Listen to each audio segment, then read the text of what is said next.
Sumire की जान बचाने के लिए मित्सू ने रिक्वायर्ड अमाउंट में ब्लड डोनेट करके उसे सेव कर लिया, पर ऑब्जर्वेटरी कंडीशन से बाहर निकाले जाने के बाद सुमीरे कोमा में जा चुकी थी।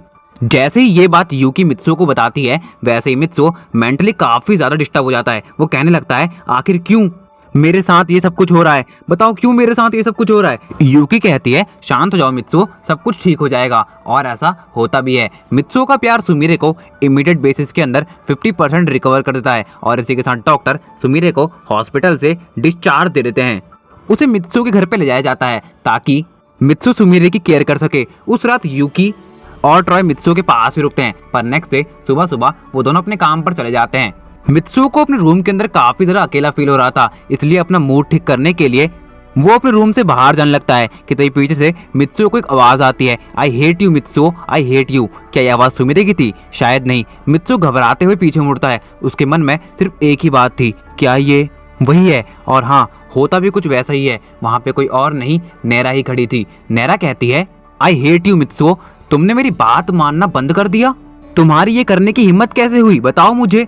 मित्सू कहता है, मैंने तुम्हारी कौन सी बात नहीं मानी। नैरा गुस्से के साथ जवाब देती है, मैंने कल से तुम्हें कितने सारे टेक्स्ट किए पर तुमने एक का भी जवाब नहीं दिया। अब मैं सुमीरे के लिए किसी भी तरह की काइंडनेस नहीं दिखाऊंगी और ये वीडियो मैं अभी के अभी सोशल मीडिया के ऊपर पोस्ट कर रही हूँ। अब देखना सुमीरे का क्या हाल होगा।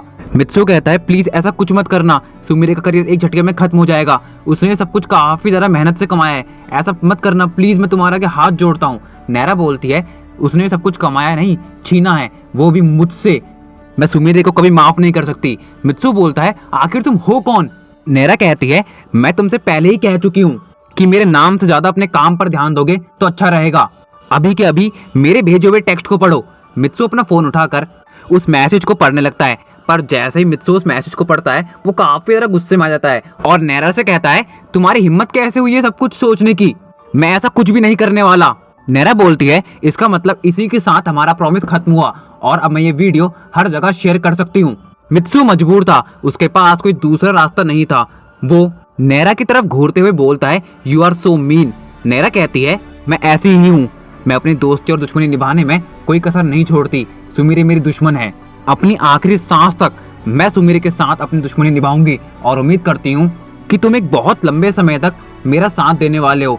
मित्सू कहता है, जिस दिन मेरे हाथ तुम्हें गलत साबित करने के लिए कोई प्रूफ लग गया उस दिन मैं तुम्हें नहीं छोड़ूंगा, याद रखना। नैरा बोलती है, उस दिन का वेट रहेगा, पर तब तक तो तुम मेरा साथ दोगे ही ना, मेरे लिए उतना ही काफी है। इतना कहते हुए नैरा वहां से जाने लगती है। मित्सू बोलता है, रुको, मुझे एक बात समझ नहीं आ रही है, रूम अंदर से लॉक था तो तुम रूम के अंदर एंटर कैसे कर पाई? नैरा कहती है, मित्सू सुआ, इस वक्त तुम्हारी जिंदगी की हर टिप पर मेरी नजर है, घर के अंदर आना कोई बड़ी बात नहीं। अगर तुमने मुझे चला के दिखाने की कोशिश करी तो मैं तुम्हारी सांसों तक को कंट्रोल कर लूंगी, याद रखना। इतना कहकर नैरा वहां से चले जाती है, पर मित्सू को उसका जवाब नहीं मिलता। वो बिल्कुल समझ नहीं पा रहा था कि नैरा उसके घर के अंदर आई कैसे। लेकिन अब इशू ये नहीं था कि नैरा घर के अंदर आई कैसे, बल्कि इशू था उसका दिया हुआ टास्क। मित्सू कहता है, मैं चाहकर भी सुमीरे के साथ ऐसा नहीं कर सकता। अगर मैंने ऐसा किया तो मैं अपने आप को कभी माफ नहीं कर पाऊंगा। आखिर नैरा ने ऐसा क्या कहा था? नैरा ने मित्सू को सुमीरे की दवाइयों के साथ कुछ और ड्रग्स ऐड करने का ऑर्डर दिया था, जिससे सुमीरे जल्दी ठीक ना हो सके। मित्सू सुमीरे की तरफ देखते हुए बोलता है, सुमीरे, मैं जानता हूँ तुम भी मेरा पेन फील कर पा रही हो, बस तुम चाहकर भी जवाब नहीं दे सकती। लेकिन तुम चिंता मत करो, मैं तुम्हारे साथ कुछ भी गलत नहीं होने दूंगा, ये मेरा तुमसे वादा है। इतना कहते हुए मित्सू सुमीरे की ग्लूकोज बॉटल के अंदर नैरा की रखी हुई ड्रग्स को मिला देता है। उसे काफी ज्यादा गिल्टी महसूस हो रहा था, पर उसके पास रिग्रेट करने के सिवा कोई दूसरा ऑप्शन नहीं था। मित्सू बोलता है, अगर तुम्हें कुछ हो गया ना सुमीरे, तो मैं भी अपनी जान ले लूंगा, मैं तुम्हारे बिना नहीं जी पाऊंगा। मेरी जिंदगी अब तुम पर शुरू है और तुम पर ही खत्म, प्लीज मुझे कभी छोड़कर मत जाना। इतना कहते हुए मित्सू रूम से बाहर चले जाता है। अब नेक्स्ट सीन में हम देखते हैं यूकी अब तक घर आ चुकी थी, पर उसे कहीं पर भी मित्सू नहीं दिखाई दे रहा था। वो कहती है, मित्सू कहाँ पर हो तुम? उसके कई बार आवाज लगाने पर भी उसे सामने से कोई जवाब नहीं मिलता। अब वो मित्सू के लिए परेशान होने लगती है। वो ट्रॉय को कॉल करती है और कहती है, ट्रॉय, मैं पिछले हाफ आवर से मित्सू का वेट कर रही हूँ, पर न जाने वो सुमीरे को छोड़ के कहाँ चले गया है। ट्रॉय बोलता है, आसपास ध्यान से देखो, वो अपार्टमेंट एरिया के अंदर ही होगा। यूकी कहती है, मैंने सब जगह देख लिया है, वो अपार्टमेंट एरिया के अंदर है ही नहीं, वो कहीं बाहर चले गया है। ट्रॉय बोलता है, वो इतना केयरलेस कैसे हो सकता है, मैंने उसके ऊपर ट्रस्ट किया।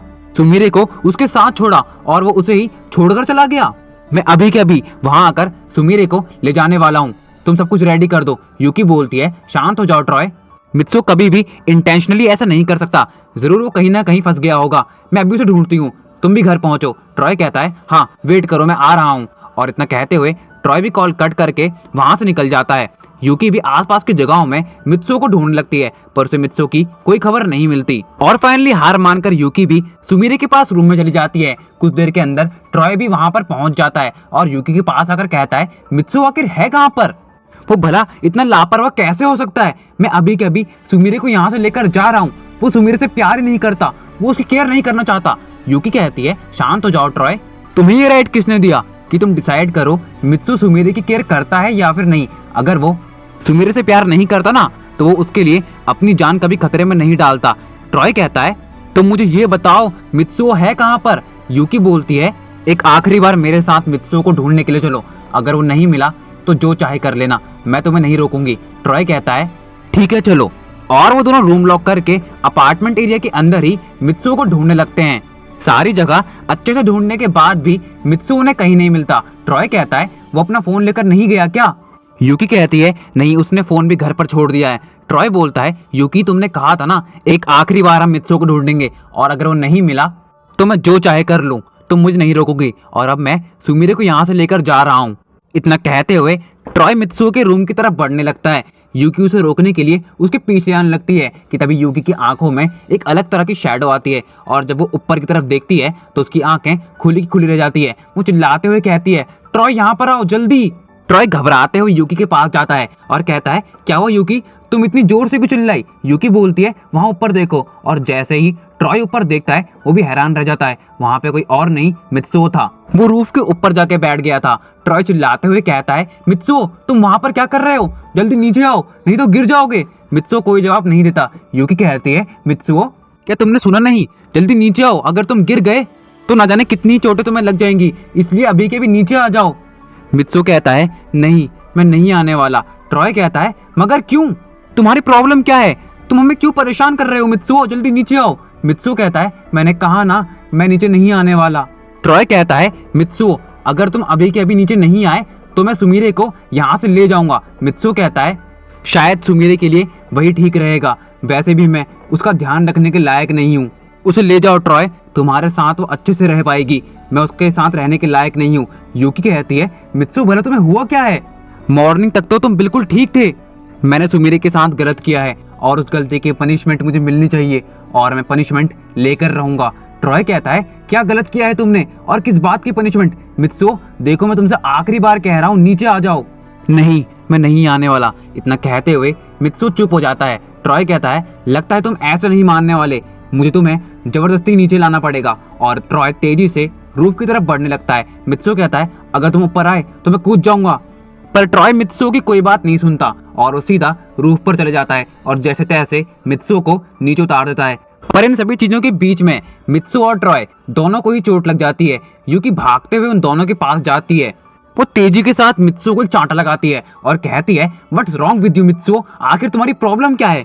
ये जानते हुए भी कि इस वक्त हम कितना ज्यादा परेशान हैं, तुम हमारे लिए और भी ज्यादा प्रॉब्लम क्रिएट कर रहे हो, अगर तुम्हें कुछ हो जाता तो भला हम क्या करते बताओ। मित्सु कहता है तुम दोनों भी बाकी सभी की तरह शायद मुझे छोड़ देते है ना, मैं अकेला ही रहने के लायक हूँ, मैं किसी के साथ डिजर्व नहीं करता।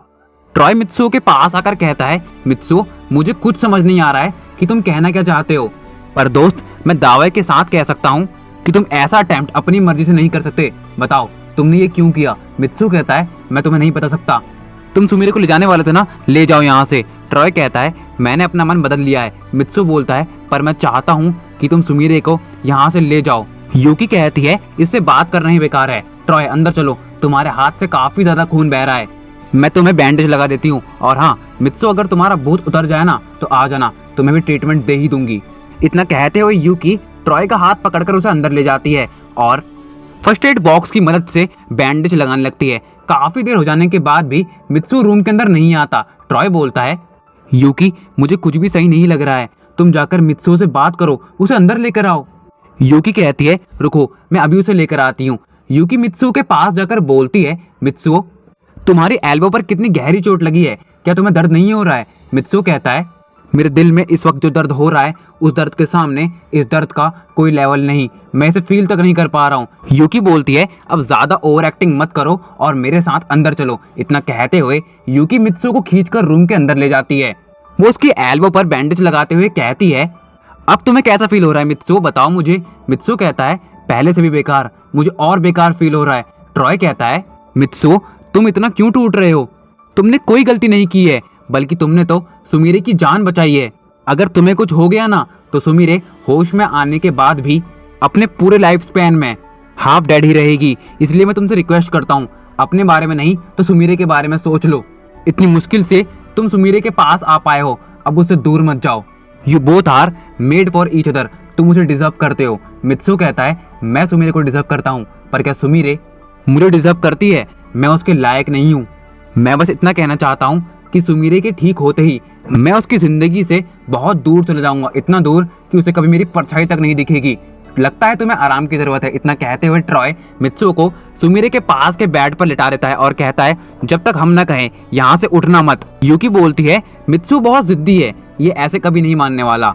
हम दोनों में से किसी एक को यहाँ पे रुक कर मित्सु के ऊपर नजर रखनी होगी ताकि ये कहीं पर ना जा सके। ट्रॉय बोलता है कोई एक नहीं, हम दोनों ही यहाँ पर मित्सु के साथ रुकने वाले हैं।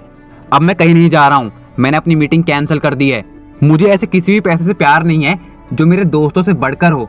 ट्रॉय की ये बात सुनकर यूकी उससे काफी ज्यादा इंप्रेस हो जाती है और कहने लगती है ठीक है हम दोनों ही यहाँ पे रुक जाते हैं। और वो दोनों अपने नॉर्मल कन्वर्सेशन स्टार्ट कर देते हैं कि इसी बीच मित्सु को नींद आ जाती है। पर नींद में मित्सु काफी अजीब तरह की आवाजें निकालने लगता है। वो कह रहा होता है मुझे माफ कर दो सुमीरे, मैंने जानबूझकर नहीं किया, इसमें मेरी गलती नहीं है, प्लीज सुमीरे मुझे माफ कर दो। यूकी कहती है क्या हुआ मित्सु, पर मित्सु कोई जवाब नहीं दे रहा था। ट्रॉय कहता है वो नींद में है। मुझे लगता है मित्सु की मेंटल कंडीशंस ठीक नहीं है, हमें कुछ करना होगा। यूकी कहती है क्या हमें मित्सु के लिए कोई मेंटल डॉक्टर हायर करना चाहिए? ट्रॉय बोलता है मुझे भी यही लगता है कि हमें मित्सु को किसी न्यूरोलॉजिस्ट के पास ले जाना होगा। और वो दोनों डिसाइड करते हैं कि मित्सु के नींद से जागते ही वो उसका मेंटल चेकअप एक न्यूरोलॉजिस्ट के पास जाकर करवाएंगे। और कुछ ही देर बाद मित्सु की नींद खुल जाती है और जैसे ही मित्सु नींद से जागता है यूकी उसके पास आकर कहती है मित्सु रेडी हो जाओ, हम डॉक्टर के पास जाने वाले हैं। मित्सु कहता है डॉक्टर के पास, पर क्यों? सुमीरे के ट्रीटमेंट के लिए तो डॉक्टर खुद ही घर आएंगे ना, हम उसे भला कैसे हॉस्पिटल लेकर जाएंगे? ट्रॉय बोलता है हम सुमीरे के लिए नहीं तुम्हारे लिए डॉक्टर के पास जाने वाले हैं, तुम बिल्कुल भी ठीक नहीं हो। ट्रॉय की बात सुनकर मित्सु हंसने लगता है और कहता है मैं ठीक नहीं हूँ, ये तुम क्या कह रहे हो, भला मुझे क्या हुआ है? मजाक मत करो ट्रॉय।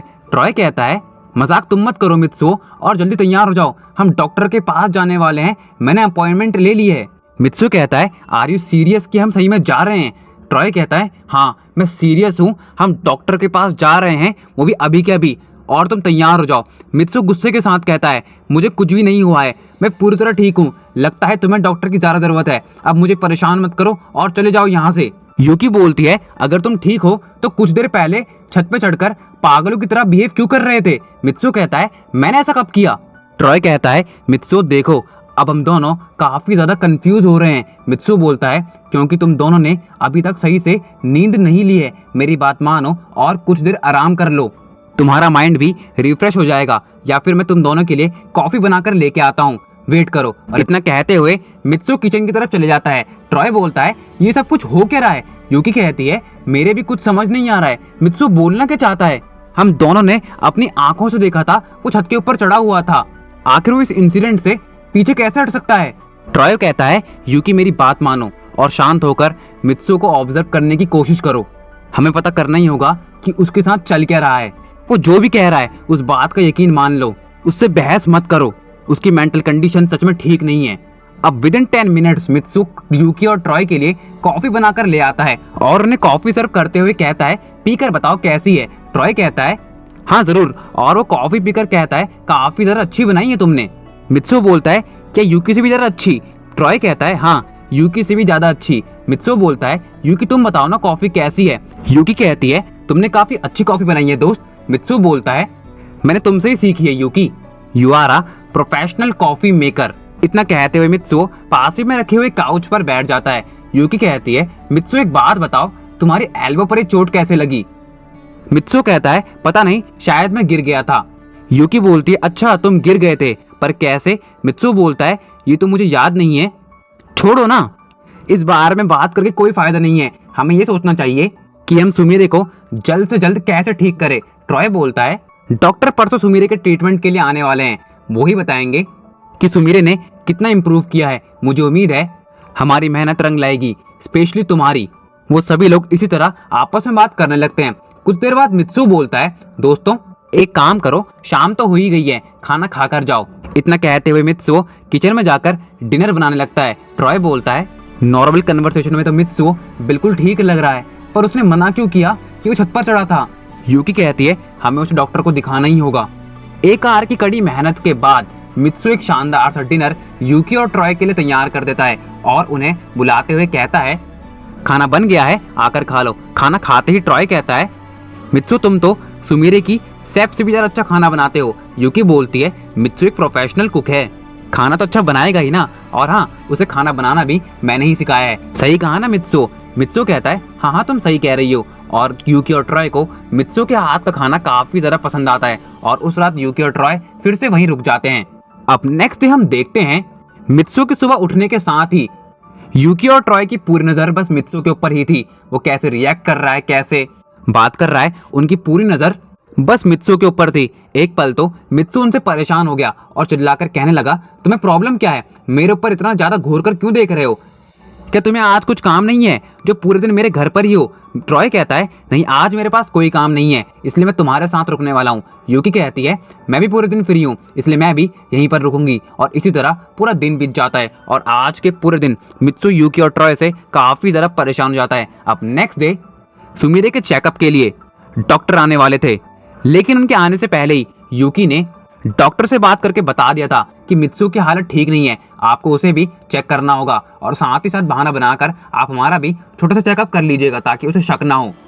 डॉक्टर ऐसा ही करते हैं। वो सुमीरे का ट्रीटमेंट करने के बाद मित्सु से कहते हैं सुमीरे की हालत में काफी ज्यादा इंप्रूवमेंट हुआ है, अगर ऐसे ही चलता रहा तो Sumire with in a month होश में आ जाएगी। वो मित्सु से ये भी कहते हैं आप सभी लोग मुझे ठीक नहीं लग रहे हैं, इसलिए मैं आप सभी का टेस्ट करना चाहता हूँ जिसकी रिपोर्ट कल तक आ जाएगी, क्या मैं कर सकता हूँ? मित्सु पहले तो इसके लिए मना करता है, पर बाद में यूकी और ट्रॉय के फोर्स करने पर वो मान जाता है। बारी बारी से डॉक्टर यूकी और ट्रॉय का टेस्ट कर लेते हैं। उसके बाद वो मित्सु का एक काफी लंबा चौड़ा मेडिकल चेकअप करते हैं। मित्सु उनसे पूछता है कि आपने मेरा इतना लंबा चौड़ा चेकअप किया और इन दोनों का इतना छोटा? डॉक्टर कहते हैं क्योंकि आपकी हालत ज्यादा खराब लग रही है। और इतना कहते हुए डॉक्टर वहां से चले जाते हैं, पर वो यूकी से ये भी कहते हैं कि आप रिपोर्ट लेने के लिए कल ही आ जाइएगा।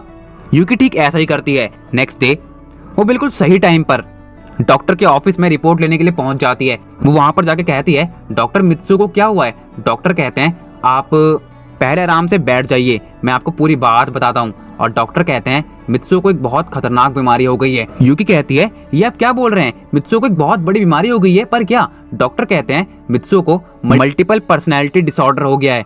और तभी सेम फ्रेम में हम देखते हैं सुमीरे अपने बेड पर लेटी हुई थी कि तभी उसकी तरफ बढ़ते हुए कोई उसका गला दबाने लगता है। तो गाइस इसी के साथ एंड करते हैं हम आज के हमारे इस पार्ट को। आई होप कि आप सभी लोगों को बहुत ज्यादा पसंद आया होगा तो यार जरूर से लाइक कर देना, चैनल पर नए सब्सक्राइब कर देना, कमेंट करके जरूर से बताना आप सभी लोगों को वीडियो कैसा लगा है। नोटिफिकेशन बेल को जरूर से प्रेस कर लेना ताकि आप सभी लोग को चैनल के आने वाले वीडियोस की नोटिफिकेशन सबसे पहले मिल सके। और यार अपने भाई को इंस्टाग्राम पे फॉलो कर लेना, आईडी का लिंक आप सभी लोगों को डिस्क्रिप्शन बॉक्स के अंदर मिल जाएगा। तो यार मैं मिलता हूँ आपको किसी और वीडियो में ऐसे ही शानदार एंड ऑसम कंटेंट के साथ। अब तक के लिए स्टे ट्यून्ड विद चैनल में डी हार्टेड सायोनारा।